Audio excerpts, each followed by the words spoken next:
to save this kingdom, to save this world. I am the Prince of Persia. Welcome back to Retro Rebound. In today's video, we are going back to the Prince of Persia Sands of Time trilogy. What made Prince of Persia a thing. Yes, there's Forgotten Sands. There's also that random reboot that happened. We'll talk about those separately when maybe like the Sands of Time remake finally comes out. But as we approach our first new Prince of Persia game in 14 years, I thought this was a good time to just recap where it all began with Sands of Time, Warrior Within, and Two Thrones, and talk about the ups and downs of this storied franchise from Ubisoft that was no doubt a precursor to the Assassin's Creed franchise, where Prince of Persia had to walk so Assassin's Creed could free run. Now with that, ladies and gentlemen, Lost Crown is a game that a lot of people were immediately upset with upon the announcement of it, which was kind of a catch-22 for Ubisoft. They're finally doing something different from your third-person, over-the-shoulder, open-world checklist game. It's a 2D Metroidvania game coming from their Rayman team, which is one of their more talented teams within Ubisoft. And so I was excited about this because, you know what? It's different. That's what I'm looking for from Ubisoft. You look at Mario and Rabbids. I love that because it's different. It's this XCOM meets Mario and Rabbids. It's a collaboration that shouldn't make sense, that shouldn't work, but by God, does it ever. And so with Prince of Persia Lost Crown, people were pretty sour on the announcement because this isn't the 3D style Prince of Persia game we've been looking for. Who is Sargon? Who's our MC here? Where's the prince at? What's going on here? However, as previews rolled in, and it turns out Prince of Persia Lost Crown actually may be a great start to the year, optimism has picked up, where I wanted to sit down today and reflect on where this storied series began with, again, Sands of Time, Warrior Within, and Two Thrones. So ladies and gentlemen, if you're new here and you're into nostalgic and retrospective content, you're in the right place. Please do consider subscribing. Let's begin with where it all began. Prince of Persia Sands of Time. We're gonna go through the Sands of Time back to Sands of Time. Okay, anyway, enough of my stupid jokes. So Sands of Time is one that I remember quite warmly. And going back to these games, I've said it before. In fact, I did a whole entire documentary style video about Ubisoft and how in the early 2000s, this was a company built different. They were doing things like Batman Vengeance and Prince of Persia and building up to the start of Assassin's Creed, all these take over the industry style games. But Prince of Persia Sands of Time was one of the most celebrated games ever. The review scores were insane. And why was that? It was because of tight, precise platforming, amazing production values for its time, some solid combat, and a really unique gimmick that they built a whole game around, and it worked super well, all tied together with an interesting story. So it all begins off with a battle ongoing and the princes sneaking in to find this very mysterious artifact that happens to be the key to the entire gimmick of the game. A dagger that effectively controls time itself. Now, eventually the prince is tricked into unlocking the Sands of Time.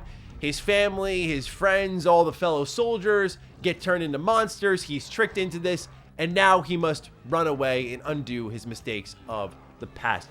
And this is the beginning of what I think is actually a pretty brilliant arc, because as you save your game throughout, it sounds like the prince is telling a story. So you know that there is an end to all of this, and you don't know if it's at the end of this game or it is at the end of a trilogy, which we will talk about once we get to Two Thrones. But I love how the story is delivered because you're really playing it out as if it's a storybook being read at night or something along those lines. But what makes this thing really stand out, especially for its time, is the way the camera was changing as you were platforming around. This gave the game a cinematic flair that not many early 2000s games could even fathom, especially when you accompanied slow motion for the kills as you'd vault over your enemies. The animation in the early Ubisoft games were phenomenal. From Prince of Persia all the way up to Assassin's Creed, they were just doing next level things, next level details. Especially as we get into the more free-flow combat of Warrior Within, we're just on a whole other level. But you could see the building blocks here with Prince of Persia Sands of Time, where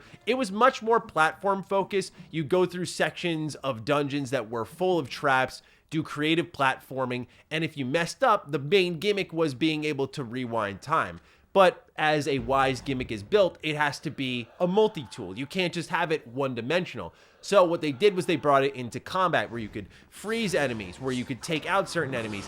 Once you knock them down enough, you would stab the dagger into them, and then they'd finally disappear, almost like your final kill shot. So you could keep hitting them over and over with your sword, but you need that dagger to do the final blow. When you combine that with vaulting around, a decent enemy variety, this game was just doing a lot for its time. And again, I have to emphasize production value.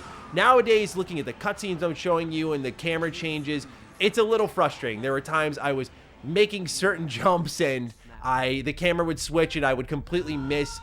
That I know we've fixed as time has gone on and as technology has evolved, but that's why there was so much excitement when there was an announcement of the Sands of Time remake. Not because this game desperately needs a remake, but now with today's technology, you can realize what they were going for back then and how great of a job they really did with it. So yeah, Sands of Time is personally my favorite in the trilogy. I do have one I remember a bit more warmly because I'm weird and I happen to have a lot of times as a kid got into series at the end of a trilogy. I think, for example, although it wasn't a trilogy at the time, Kingdom Hearts, I started with Kingdom Hearts 2 and I was like, oh, this is great.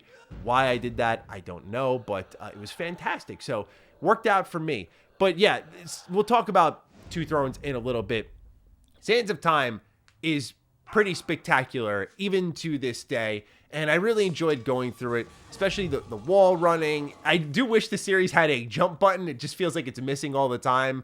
Walking up to a wall and holding R1 and hoping that you can, you know, make it all the way, or timing the X button to then leapfrog off the wall to a pillar nearby. It feels good when it works, but when it doesn't, you're like, man, if I could just manipulate the camera and just press the X button to jump, that'd be nice. But still, you got to appreciate it for the time period and what it was doing. It's tremendous. Now, after Sands of Time, we get Warrior Within, which just takes the gloves off. This, from what I've seen online, is many people's favorites in the trilogy because you kept the essence of Sands of Time and you've elevated the combat even more so. Whereas combat in Sands of Time was more of a breakup, a palate cleanser, hey, let's freshen things up here. The combat in Warrior Within was a pretty dominant focus throughout the entire game because now that they had all the technology up and running for the free running and for the wall bounces and all this fun stuff, now we could elevate things on the combat side of things, which is more along the lines of an afterthought, to be truthful. So with Warrior Within, this game starts off strong. It's something about PS2 games and it raining on a boat that brings me back to the OG God of War. That is one of my favorite intros to a video game ever. So anytime a game starts off with it raining on a boat, I just get those feelings back again, which, you know, it's a rare occurrence, but it immediately brought my mind there. Anyway, you can feel immediately how much they put into this combat system. You will bounce off walls. You can spin around posts. So if you press triangle, you'll do like a spinning kick off it. You press square, you'll do a dive bomb.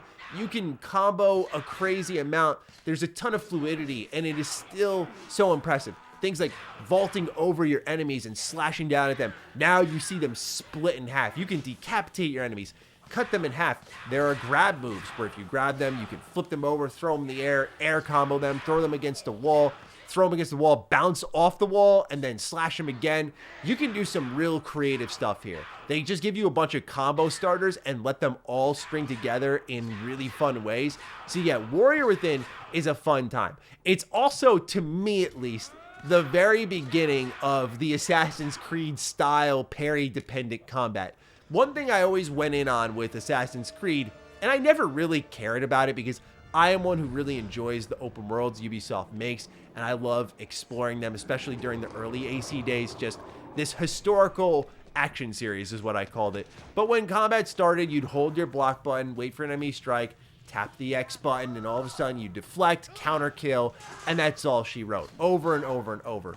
And for example, in the first boss fight on the boat, what do I find myself doing? Hold the block button, attack, counter, over and over and over. Sometimes it would demand a roll, but yeah, you can quickly get into that rinse and repeat formula, which I think takes a little bit away from the combat work. Same thing with Assassin's Creed. There were so many different mechanics, so many things ongoing, but at the center of it all, there was one right way to play that made things really easy. Now, fortunately, Warrior Within introduces a ton more enemies and variety, so that becomes lesser and lesser of a thing, but especially early on, you can be pretty parry dependent, which is a thing that would carry on for many a Ubisoft game.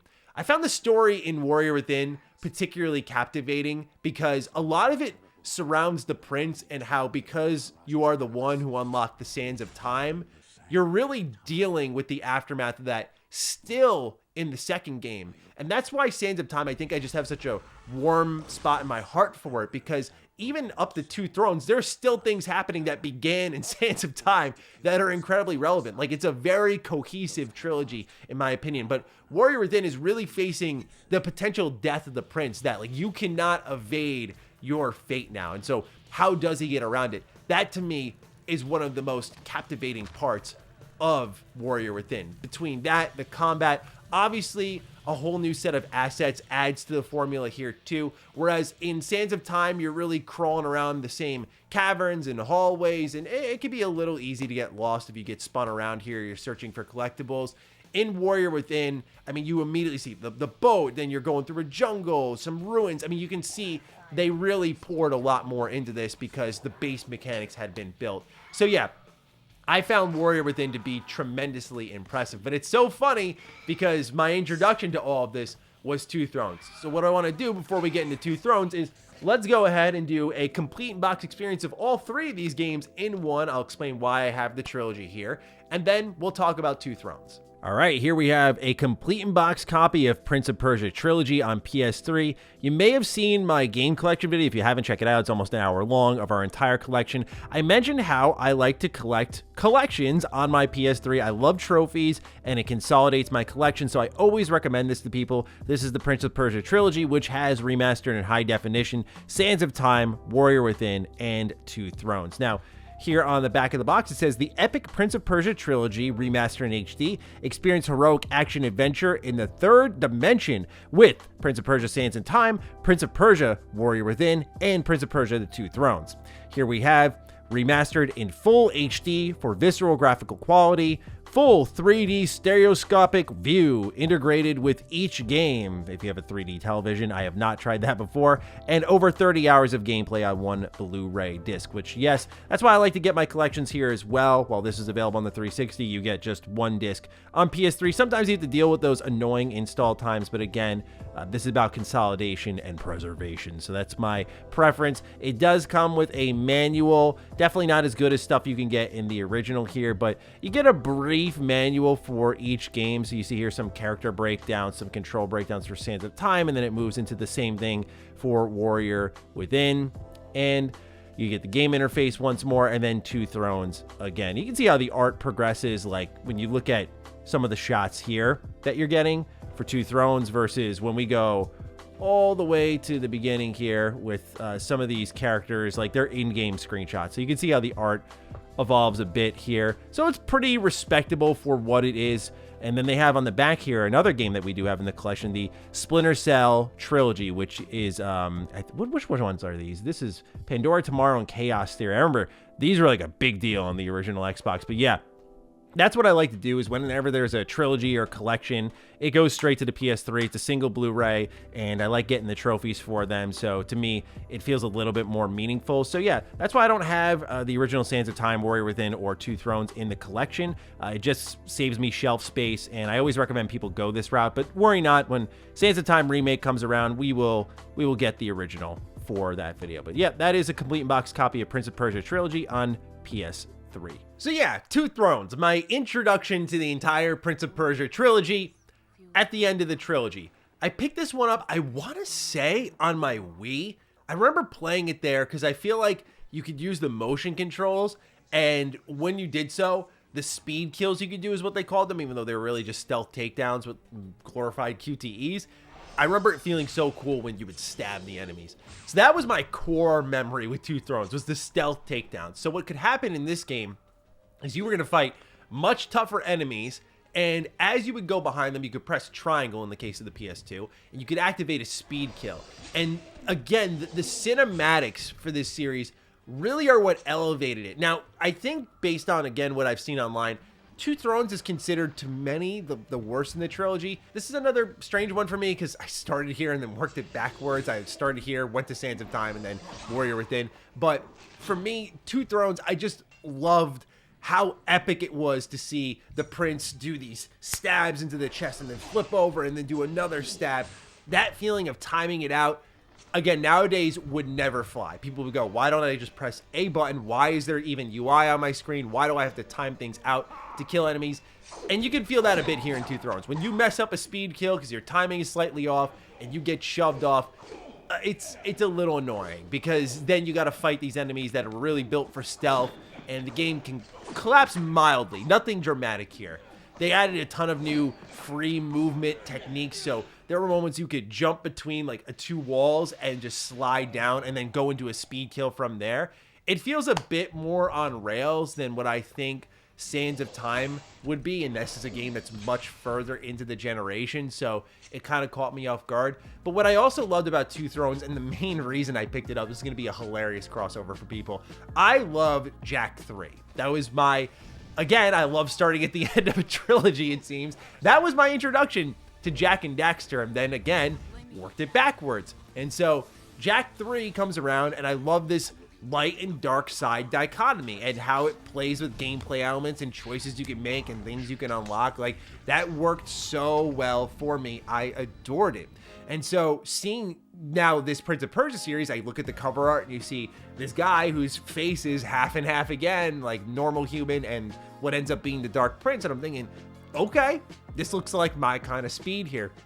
And so I pick it up, and what do you know? You have these moments where you can turn into the Dark Prince, and you have this blade whip, and it's awesome. But more than anything, what always stuck with me as I put the pieces of this series together in reverse was how you recognize that this is the end of that story being told. Every time you save the game, perhaps this is a good time to stop the story here, or something along those lines. You hear it every time throughout these 3 games, and it ends with a story being told, effectively recapping from what happened in Sands of Time up till that point. And to me, it felt like the cherry on top, the bow on top. There was a degree of like leaning in, reviving old villains, and manipulating the time perhaps to a point of nonsense to some. But again, I just felt like there was a vision from the start to the finish. When you start your series with this element of a story being told, and you kind of end it in a way that works really well with that, it feels like the whole series was thought out before it even began. That this wasn't just a, hey, let's make this Prince of Persia game, we have these great ideas for gameplay, here's the story, and yeah, here we go. It felt like to me there was a vision from the start, and I don't think, especially nowadays, we get that at all. The best example, and I say this is a diehard Star Wars fan, the best example being Star Wars, where, you know, the series starts and it's like, okay, where are we going with this? And they don't really know. So to see a series like this that was so well thought out is really how it should be, even if it's not completely perfect. So yeah, is Prince of Persia really that good? Like, it's not my favorite series, of course. Not many people have heard me like wax poetic on it, but it is great. And the main reason I stayed away from it is once the remake was announced, I was like, okay, I don't need to really replay these old ones. But now with Lost Crown and seeing how like, effectively the development had restarted for Sands of Time, it's probably going to be a while before we get Prince of Persia Sands of Time remake. So this should be a good holdover here with Lost Crown, and of course, these games are still pretty accessible, pretty fun to play. There's a little bit of jank to them all because of how they were made, again, how the camera works and how the platforming works, but the mechanics are sound, the mechanics are strong, and it's still a great time, and that's why many people are now looking forward to Lost Crown, so hopefully we'll be reviewing that one soon. But with that, ladies and gentlemen, that's all I got for you on Prince of Persia. Looking forward to hearing your thoughts down below, and with that, I will catch all of you in the next Retro Rebound. Peace